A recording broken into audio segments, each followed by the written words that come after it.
गुन्हेगाराला आणि त्या गुन्हेगाराच्या कुटुंबाला संरक्षण दिलं जातं। मग ते इंद्रजित सावंतांच्या प्रकरणामध्ये कोरटकरांना संरक्षण असेल किंवा राहुल सोलापूरकरला संरक्षण असेल किंवा वाल्मिक कराडांना संरक्षण असेल किंवा इथल्या पुणे मोसिम शेखच्या प्रकरणातल्या धनंजय देसाईच्या कुटुंबाला संरक्षण असेल आणि सोमनाथ सूर्यवंशीच्या प्रकरणामध्ये जो घोरबाण नावाचा अधिकारी होता पोलीस अधिकारी त्याला संरक्षण असेल। चुकीच्या पद्धतीने गृह मंत्रालयाकडून पोलीस प्रशासनाच्या माध्यमातून त्यांना संरक्षण देतंय हे आपण मान्य केलं पाहिजे।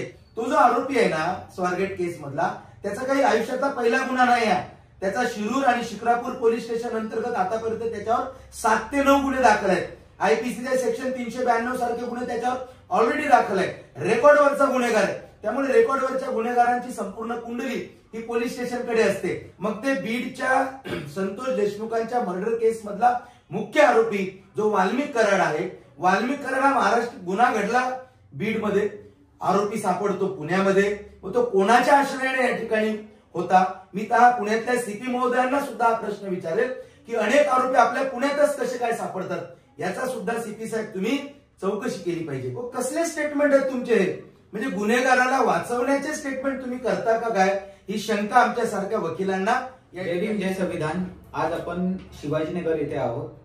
आज आपल्या सोबत ऍडव्होकेट अरविंद तायडे जी आहेत आणि स्वारगेट मध्ये जो काल अतिशय घृणास्पद प्रकार झालेला आहे, एसटी आगारामध्ये हा घडलेला प्रकार आहे। सर, कालचा जो घटनाक्रम होता नक्की कशा प्रकारे घडलेला आहे आणि सर्वात महत्त्वाचं म्हणजे या सर्व प्रकारामध्ये जे कायदेशीर पैलू आहेत ते मला आपल्याकडून जाणून घ्यायचे आहे। 3 दिवसापूर्वी पुणे शहरातील मध्यवर्ती भागात असलेल्या स्वारगेट बस डेपोमध्ये सकाळी 5:45 वाजताच्या दरम्यान एका 26 वर्षीय तरुणीवर, जी तरुणी फलटणची होती आणि ती पुणे शहरामध्ये कामानिमित्त आलेली होती, त्या तरुणीवरती एका नराधमाने जो अतिप्रसंग केला त्या संदर्भामध्ये पहिले त्याने त्या एसटी महामंडळामध्ये ती मुलगी फलटणला जाण्यासाठी आली होती 5:30 वाजताच्या दरम्यान आणि 5:30ला त्याने तिच्याशी गोड गोड बोलून पहिले सलगी वाढवली।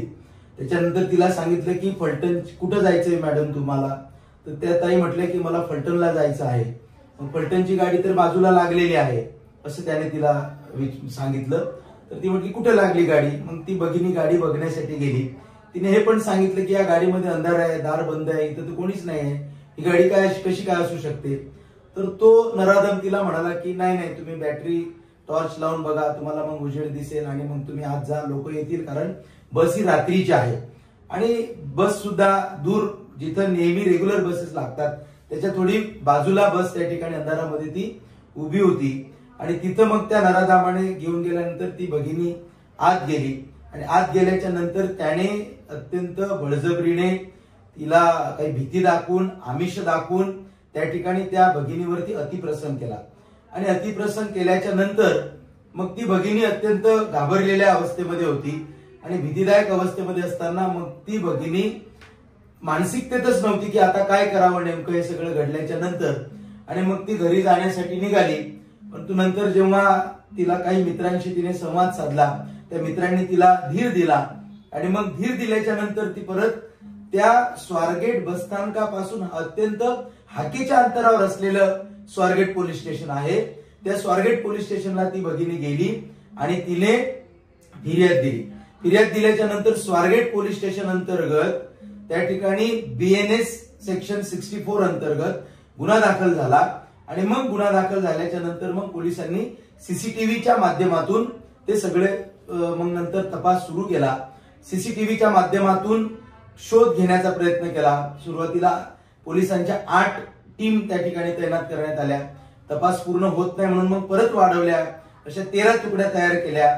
पोलिसांची क्राईम ब्रँच असेल, स्वारगेट पोलीस स्टेशन असेल, झोन 2 चे डीसीपी लेवलचे अधिकारी असतील आणि ग्रामीण पोलीस असतील, या सगळ्यांनी प्रयत्न केले आणि 3 दिवस सतत काही डॉग स्क्वॉडचा सुद्धा त्या ठिकाणी आधार घेण्यात आला आणि मग काल रात्री 1:30 वाजता शिरूर तालुक्यातील गुन्हाट नावाच्या गावातून जो आरोपी होता दत्तात्रय गाडे, त्या आरोपीला रात्री 1:30 वाजता पोलीस प्रशासनाचे जवळपास 500 पोलीस त्या ठिकाणी तैनात होते।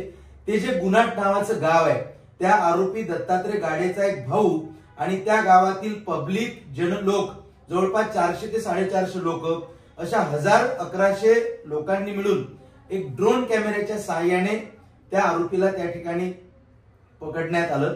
आरोपीला ताण लागल्यामुळे आरोपी त्याच्या नातेवाईकाच्या घरी पाणी प्यायला गेला आणि तो पाणी पिऊन पुढे गेल्यानंतर त्या नातेवाईकाने पोलिसांना फोन करून सांगितलं की हा आरोपी इथे आलेला आहे आणि मग अशा पद्धतीने आरोपी काल हस्तगत त्या ठिकाणी पोलिसांनी केलेला आहे. आरोपी अटक केलेला आहे आणि आता आरोपी पोलिसांच्या ताब्यात आहे.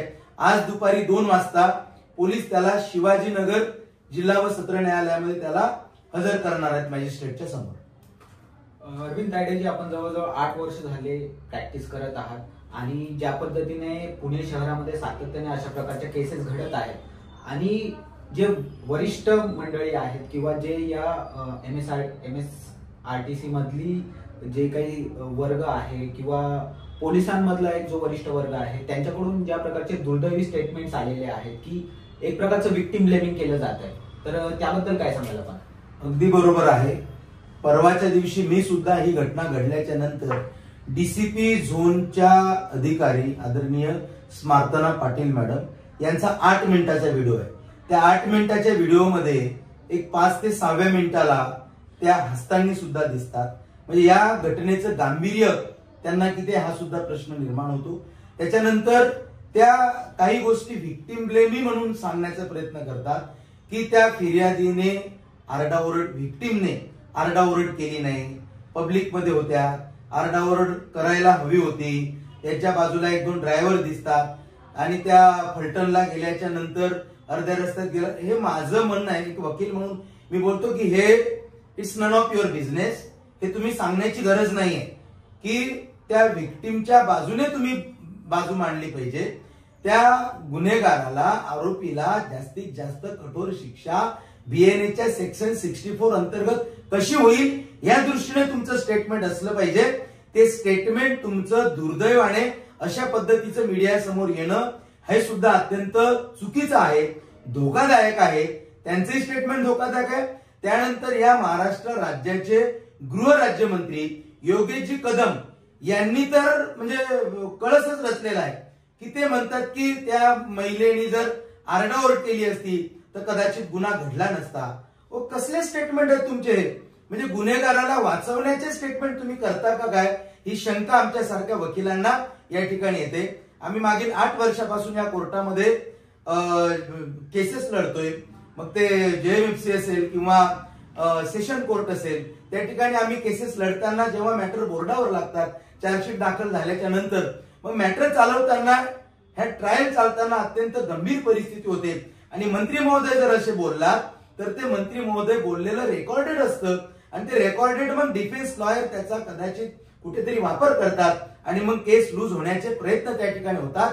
म्हणून पोलीस प्रशासनातले वरिष्ठ अधिकारी असतील जे मीडिया समोर बाईट देतात किंवा शासनातले राज्यमंत्री योगेश कदमांसारखे असतील किंवा संजय सावकार एका मंत्र्यांनी सुद्धा, सहकार मंत्र्यांनी सुद्धा हे स्टेटमेंट दिलेलं आहे, अत्यंत चुकीचे आणि असंवेदनशील स्टेटमेंट दिले जातात. या स्टेटमेंटनी व्हिक्टिमला फायदा नव्हता, त्या कदाचित त्या गुन्हेगाराला फायदा होतो की काय, अशी सुद्धा माझ्यासारख्या वकिलाला शंका येते. बरं, आपण पाहतोय की महाराष्ट्रामध्ये अनेक प्रकरण असे आहेत की चुकीच्या पद्धतीने पोलीस अधिकारी, कारण पोलीस अधिकारी जे काही निर्णय घेतात ते शासनामधल्या त्या डिपार्टमेंटचे मंत्री आणि गृहमंत्र्याच्या आदेशानेच ते निर्णय घेत असतात. मग अनेक प्रकरणामध्ये आपण पाहतोय की फिर्यादी जो असतो किंवा फिर्यादीचं कुटुंब आहे, त्या फिर्यादीला आणि फिर्यादीच्या कुटुंबाला कुठलंही पोलीस संरक्षण दिलं जात नाही. परंतु दुर्दैवाने मी तर मागील 8 वर्षापासून प्रॅक्टिस करतो, या 1 वर्षामध्ये हे जास्त प्रकार उघडकीस येताना दिसतात की व्हिक्टिमच्या कुटुंबाला संरक्षण न देता जे कोणी आरोपी आहेत, ज्याने गुन्हा केलेला आहे, गुन्हा जरी सिद्ध झालेला नाही, चार्जशीट दाखल झालेली नाही, परंतु FIR दाखल झालेला आहे, FIR अंतर्गत तुम्ही चौकशी त्याची करत असता, परंतु पोलीस त्यांना संरक्षण देतात. असे कितीतरी उदाहरण आहेत.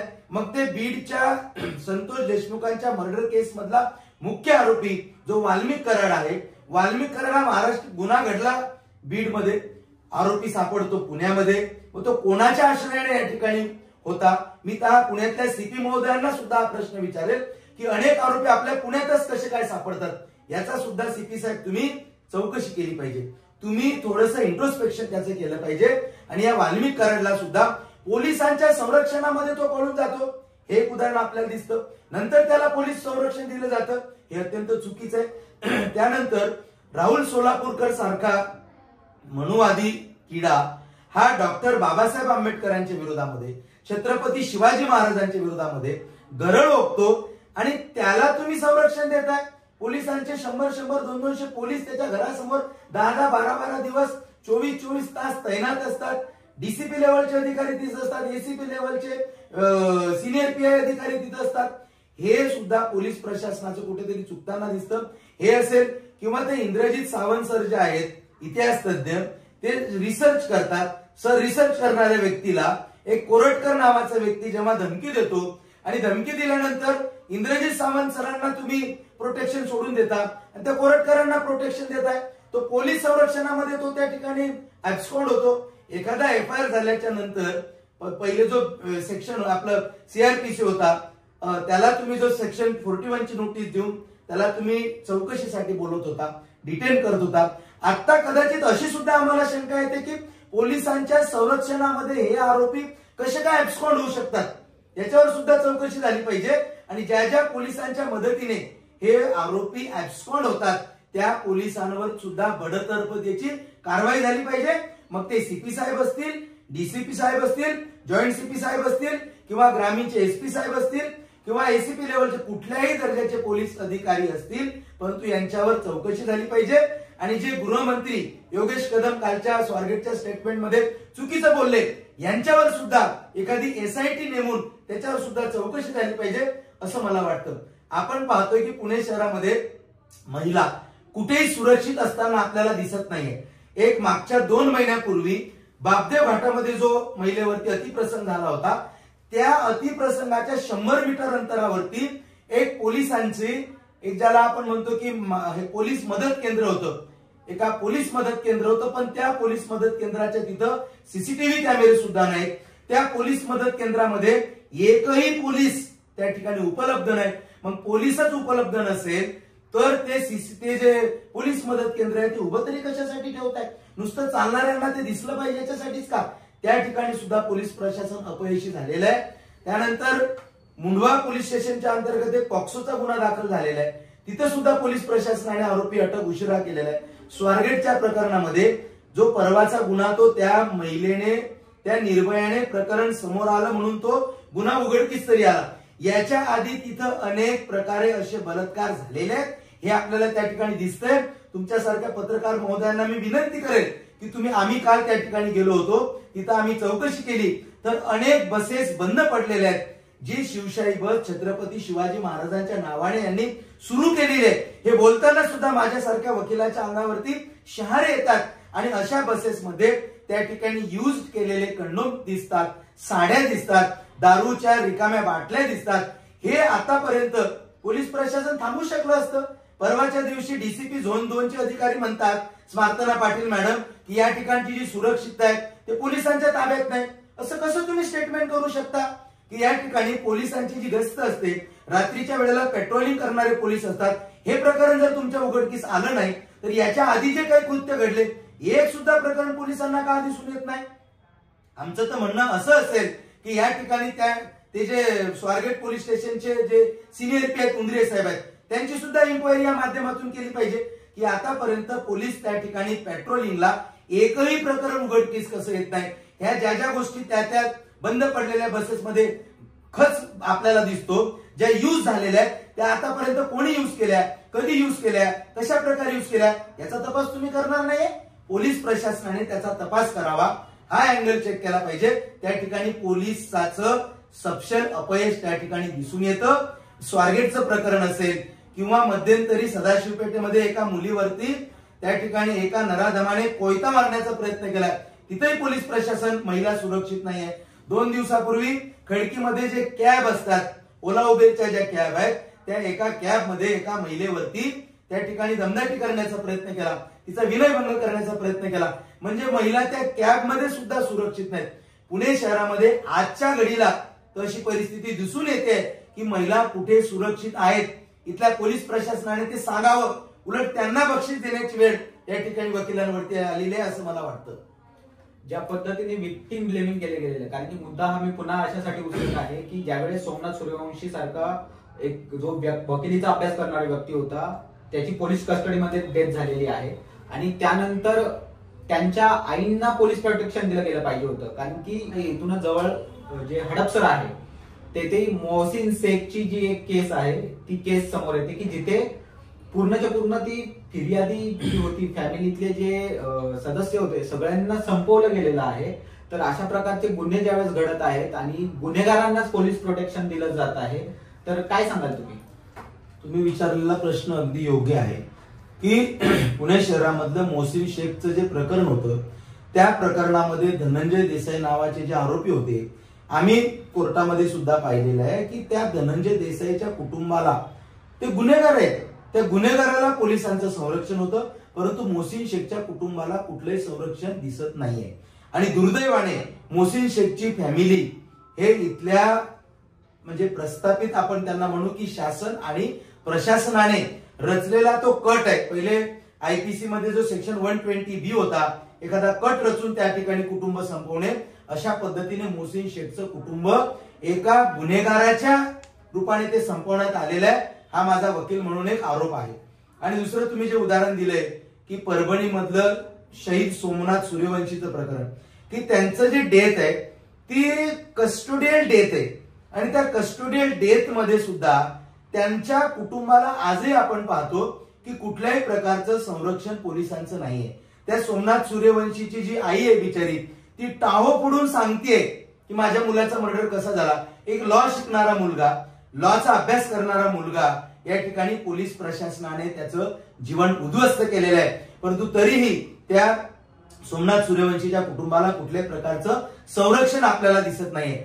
एवढंच काय तर जेव्हा सोमनाथ सूर्यवंशीला न्याय मिळण्यासाठी जेव्हा परभणी ते मुंबई लॉंग मार्च काढण्यात आला, त्या लॉंग मार्च मध्ये माझ्या माहितीप्रमाणे परमनंट असं कुठलंही संरक्षण त्यांना पोलिसांचं नव्हतं. त्यांचा लॉंग मार्च ज्या ज्या पोलीस स्टेशनच्या ज्युरिस्डिक्शन मध्ये जात होता त्याच पोलीस स्टेशनचे पोलीस त्यांना संरक्षण देत होते, परंतु परमनंट असं पोलीस संरक्षण त्यांना लॉंग मार्च मध्ये नव्हतं आणि आजही नाहीये.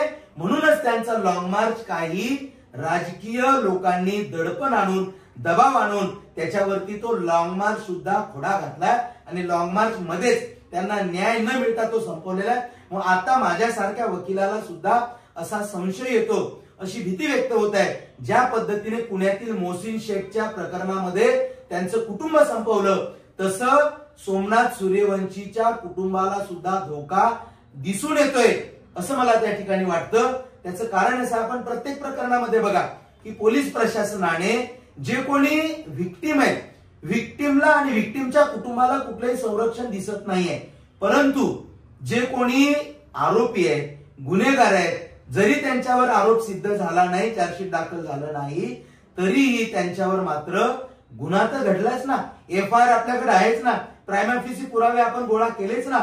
या सगळ्या प्रायमा फेसीच्या पुराव्यावर त्यांना संरक्षण दिलं नाही पाहिजे, परंतु त्या गुन्हेगाराला आणि त्या गुन्हेगाराच्या कुटुंबाला संरक्षण दिलं जातं. मग ते इंद्रजित सावंतांच्या प्रकरणामध्ये कोरटकरांना संरक्षण असेल किंवा राहुल सोलापूरकरला संरक्षण असेल किंवा वाल्मिक कराडांना संरक्षण असेल किंवा इथल्या पुणे मोहसिन शेखच्या प्रकरणातल्या धनंजय देसाईच्या कुटुंबाला संरक्षण असेल आणि सोमनाथ सूर्यवंशीच्या प्रकरणामध्ये जो घोरबाण नावाचा अधिकारी होता, पोलीस अधिकारी, त्याला संरक्षण असेल. चुकीच्या पद्धतीने गृह मंत्रालयाकडून पोलीस प्रशासनाच्या माध्यमातून त्यांना संरक्षण देतंय, हे आपण मान्य केलं पाहिजे. हे सुद्धा गृहमंत्री महोदयांनी लक्षात ठेवलं पाहिजे की या ठिकाणी आमच्यासारख्या वकिलांना ही वेळ बोलण्याची येते की गुन्हेगाराचं संरक्षण बाजूला काढा, कोर्टामध्ये त्यांची प्रोसिडिंग चालू द्या आणि कोर्टामध्ये प्रोसिडिंग चालल्यानंतर कोर्टातल्या न्यायदेवतेवर आमचा पूर्णपणे विश्वास आहे आणि जे काही सेक्शन्स त्यांच्यावर लागलेले असतात BNS चे आणि त्यापूर्वीचे IPCचे, त्या सेक्शनच्या अंतर्गत त्यांच्यावर कारवाई होऊन त्यांना शिक्षेपर्यंत पोहोचवण्याची जबाबदारी ही पोलिसांची आणि न्याय व्यवस्थेची आहे. म्हणून त्यांना त्यांचं काम स्वतंत्रपणे करू द्या, ही माझी मागणी गृहमंत्री महोदयांना आहे. BNS सेक्शन नुसार की एखाद्या कुठल्याही महिलेवर अतिप्रसंग जर झाला तर तो FIR किंवा ती फिर्याद देण्यासाठी तिने ते कधी द्यावं याला लिमिटेशन नाहीये. तो पहिले आयपीसी मध्ये नव्हतं आणि बीएनएस मध्ये सुद्धा ते नाहीये. त्याचं कारण असं आहे की एखाद्या भगिनीवर जेव्हा अतिप्रसंग होतो तेव्हा ती त्या भीतीमध्ये असते, दडपणामध्ये असते. कारण भारतामध्ये समाज व्यवस्था जी आहे त्या समाज व्यवस्थेमध्ये तिला कुठेतरी दडपण असते, ती ट्रॉमामध्ये असते. म्हणून तिने ती फिर्याद कधी द्यावी असं काही लिमिटेशन नाहीये. ती कधीही फिर्याद देऊ शकते. तिला समाजातल्या काही प्रतिष्ठित लोकांनी धीर दिल्याच्या नंतर, ती ट्रॉमामधून बाहेर आल्याच्या नंतर, पोलिसांनी तिला विश्वासात घेतल्याच्या नंतर तिने ते स्टेटमेंट दिलं पाहिजे. ते स्टेटमेंट दिल्या गेलेलं आहे. एफआयआर दाखल करायला फारसा उशीर झालेला नाहीये हे मी वकील म्हणून सांगतो. परंतु पोलिसांना मात्र ह्या आरोपीला अटक करायला उशीर झाला का? तर हो, नक्की उशीर झालेला आहे. कारण 9 वाजता जर समजा 5:45 वाजता प्रकार घडला, 9 वाजता स्टेटमेंट आलं, 9:10 एफआयआर दाखल झाला, सीसीटीव्ही फुटेज तुम्हाला आहे. तो जो आरोपी आहे ना स्वारगेट केस मधला, त्याचा काही आयुष्यातला पहिला गुन्हा नाही आहे. त्याचा शिरूर आणि शिक्रापूर पोलीस स्टेशन अंतर्गत आतापर्यंत त्याच्यावर 7 ते 9 गुन्हे दाखल आहेत. आयपीसीच्या सेक्शन 392 सारखे गुन्हे त्याच्यावर ऑलरेडी दाखल आहेत. रेकॉर्डवरचा गुन्हेगार आहे. त्यामुळे रेकॉर्डवरच्या गुन्हेगारांची संपूर्ण कुंडली ही पोलीस स्टेशनकडे असते. आणि पोलीस त्या ठिकाणी जाता जाता त्याचा जो भाऊ आहे, त्याचा भाऊ पोलिसांनी हे केल्यानंतर, पोलिसांनी त्याच्या भावाला इन्क्वायरीमध्ये घेतल्यानंतर त्याच्या भावाने पोलीस प्रशासनाला पूर्णपणे सहकार्य केलेलं आहे. म्हणून एफआयआर उशीर झाला का? तर नाही. मात्र पोलिसांना हा आरोपी अटक करायला उशीर झाला का? तर हो, अगदी बरोबर आहे, उशीर झालेलाच आहे. आणि आज पुणे शहर सीपी महोदयांनी सुद्धा ते मान्य केलेलं आहे की पोलीस एफआयआरला आरोपीला अटक करायला आम्हाला उशीर झालेला आहे. त्यामुळे बीएनएस मध्ये अशा प्रकारचे स्टेटमेंट द्यायला किंवा एफआयआर दाखल करायला लिमिट आहे का? तर ते मुळीच नाहीये. लिमिटेशन ऍक्ट त्याला एफआयआर दाखल करायला किंवा स्टेटमेंट द्यायला किंवा फिर्याद द्यायला एव्हिडन्स त्याला लिमिटेशन लागू होत नाही. त्या महिलेला जेव्हा वाटेल खरंच माझ्यावरती अत्याचार झालेले आहेत अशा पद्धतीने ती त्या ठिकाणी नमूद करू इच्छिते, स्टेटमेंट देऊ इच्छिते. माझं या माध्यमातून तुम्हाला हे सुद्धा माझी विनंती आहे की या परवाच्या स्वारगेटच्या प्रकरणामध्ये आपण जर पाहिलं तर सोशल मीडियामध्ये जास्त आपल्याला त्या पीडितेची बाजू घेताना सोशल मीडिया दिसत नाहीये. मी विनंती करेन की सोशल मीडियावरचे जे काही मंडळी आहेत त्या सोशल मीडियावरती आपण जागरूकता दाखवावी. कारण पुण्यातलंच प्रकरण आहे, पोर्शे कारचं जे काही प्रकरण आहे त्या पोर्शे कारच्या प्रकरणामधला जो आरोपी होता तो धनदांडग्या कुटुंबातला होता. त्यामुळे ते प्रकरण सोशल मीडियामध्ये किंबहुना पुणे शहरात नव्हे, महाराष्ट्रामध्ये तर नव्हे, देशभरातल्या सोशल मीडियाने अत्यंत प्रकरण लावून धरलं होतं. मग ते प्रकरण लावून धरल्यामुळे त्याला जी काही निबंध लिहिण्याची वगैरे शिक्षा झाली त्याच्यावर आपण अनेकदा सोशल मीडियामध्ये व्यक्त झालेलो आहे, माध्यमांसमोर सुद्धा व्यक्त झालेलो आहे. परंतु हे जे स्वारगेटचं प्रकरण आहे हे सोशल मीडियामध्ये त्या ठिकाणी घेतलं गेलं पाहिजे आणि पोलीस प्रशासनावर हे प्रकरण फास्ट ट्रॅक मध्ये चालण्यासाठी ह्याचा त्या ठिकाणी जाहीर झालं पाहिजे आणि पोलीस प्रशासनाने सुद्धा हे प्रकरण अत्यंत गांभीर्याने घेतलं पाहिजे. अत्यंत संवेदनशील प्रकरण आहे आणि ह्या प्रकरणामध्ये महिला सुरक्षित झाल्या पाहिजे. ह्या प्रकरणाच्या माध्यमातून मी आपल्याला सांगू इच्छितो. उबेर सारखा जो एक इन्सिडेंट आपण सांगितलेला आहे, उबेर सारखी खूप मोठी कंपनी आहे, कारण की एक मोनोपोली आहे त्यांची. तर अशा मोठ्या कंपनीला आपण कशा प्रकारे बाध्य करणार आहोत की जे ड्रायव्हरचं व्हेरिफिकेशन असतं किंवा अशा प्रकारचा विनयभंगाचा इन्सिडेंट जर झाला असेल तर त्यावेळेस या कंपन्या ज्या आहेत त्या फिर्यादी ज्या असतील त्यांच्यापर्यंत त्यांना आन्सरेबल कशा राहतील? मी हे सुद्धा एक सांगेल की पोलीस प्रशासनाला सुद्धा या माध्यमातून विनंती करेल की पुणे शहर असेल, मुंबई असेल, पुणे असेल, जे मेट्रोपॉलिटन सिटी असतात या ठिकाणी ओला आणि उबेरच्या कार असतात. महिला भगिनींना जेव्हा कुठे बाहेर प्रवासाला जायचं असते तेव्हा ते आपल्या मोबाईलवर, परंतु मोबाईल नंबर अपडेट झालेला असतो, त्यांचा ईमेल आयडी त्या ठिकाणी अपडेट झालेला असतो, त्या माध्यमातून ते ओला उबेर हायर करतात आणि ओला उबेरनी प्रवास करतात.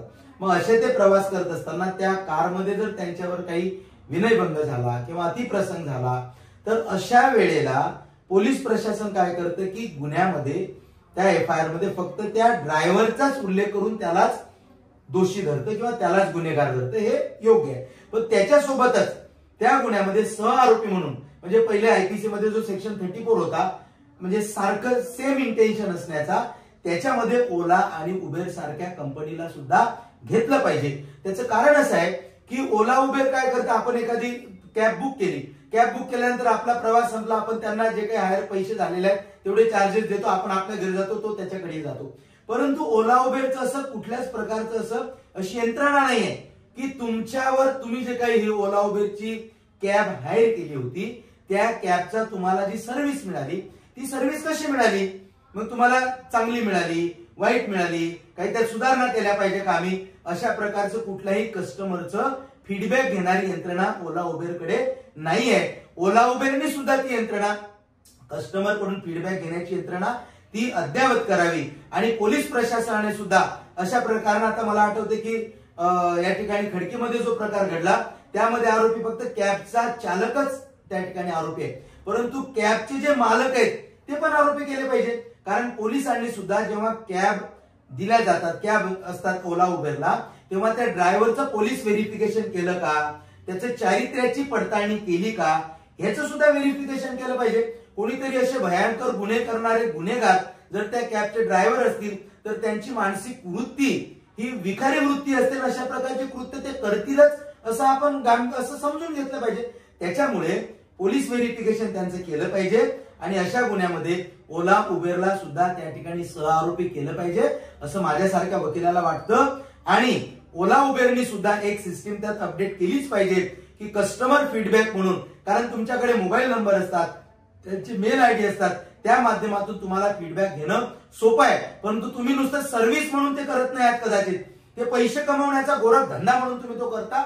धंदा करणे आणि पैसे कमावणे, पैशातून गब्बर होणे एवढाच तुमचा उद्देश त्याच्यातून दिसून येतो, सेवा म्हणून दिसत नाही, म्हणून तुम्ही ते करत नाही असा माझ्यासारख्या वकिलाला आरोप करावासा वाटतो. म्हणून त्या ठिकाणी पोलीस प्रशासनाने सुद्धा पोलीस व्हेरिफिकेशन करावं ड्रायव्हरचं आणि सहआरोपी म्हणून त्या ओला उबेरला करावं आणि ओला उबेरनी सुद्धा कस्टमर फीडबॅकची यंत्रणा ती अद्ययावत करावी असं मला या माध्यमातून सांगावंसं वाटतं. खूप खूप धन्यवाद सर. आपण जे मुद्दे मांडलेले आहेत ते अत्यंत महत्त्वाचे आहेत आणि ज्या पद्धतीने पोलीस प्रशासन असू द्या किंवा न्याय व्यवस्था असू द्या, महिलांसाठी, महिला सुरक्षिततेसाठी जे कायदे आहेत ते कडक करण्याची गरज आहे आणि ती प्रशासकीय यंत्रणा प्रभावीपणे राबवण्याची गरज आहे. खूप खूप धन्यवाद. जय भीम.